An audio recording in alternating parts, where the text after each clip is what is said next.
Hello dear subscribers, welcome to the channel. In this video I will show and tell how you can install Roblox application on your iPhone or iPad. Please subscribe to the channel, write comments. Let's get started. To do this, you need to go to the standard application called Apple Store on your iPhone. And in order to download or install the application Roblox, we must write the name of your application or game in the search box. Once we have entered this application, click Get. Then we will be offered.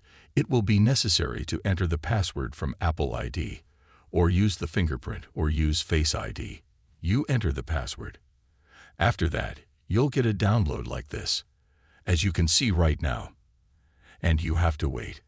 Maybe a minute or so, maybe 2 minutes, depending on your internet connection. If you have a good connection, it will download much faster. Now let's wait a little bit. We can go to the main screen and we can see that we have a live download. After that, we will go into this application.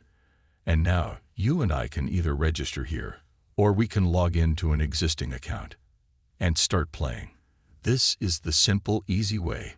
You can download the Roblox app or install it on your iPhone or iPad on any iOS device.